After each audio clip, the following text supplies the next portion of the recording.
Ал жерде мен ушул тармагы боюнча көп нерсени алдым. Кантип башташ керек, эмне жумуштарды аткарыш керек. Биздерде трекер болду. Ушул жумушту бир ай бою кантип жүргүзүш керек, эмне кылыш керек, ошолордун баардыгын үйрөттү. Башында биз баштаганда чала баштаганбыз. Ушул окутуулардын жана трекердин жардамы аркылуу биз ушул баштаган долбоорду бышыктап алдык. Бир ишти баштап койсок эле болуп бүтө берет деген ой болду. Ал жерде финансылык модель деген түзүү сабактар болду. Ошол жакшы болду. Бир жактан мотивация болду.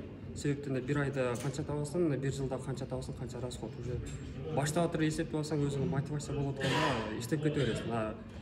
Финансылык модель түзбөсөң, жанагындай ыргылжың болот экен да.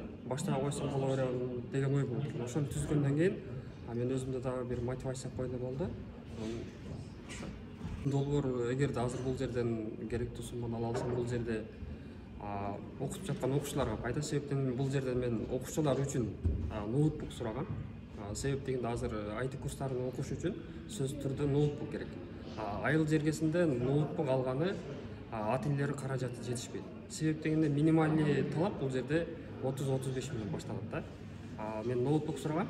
Эгер ушул жерде ноутбук калтырган болсом, бул окуучулардын жана биздин пайдабызга деп сразу курсту баштаган мүмкүнчүлүк болот. Негизинен мен ушул айыл аймактагы окуучуларды багытталгам. Биз эки багытта жүрөбүз, офлайн жана онлайн. Азырынча биз офлайн баштап атабыз. Себеп дегенде жана каражат жетишпеген ата-энелер ноутбук жана курстун акчалары каражат жетишпегендер окута алат. Арзан ноутбуктарды биз өзүбүз беребиз, жок болсо.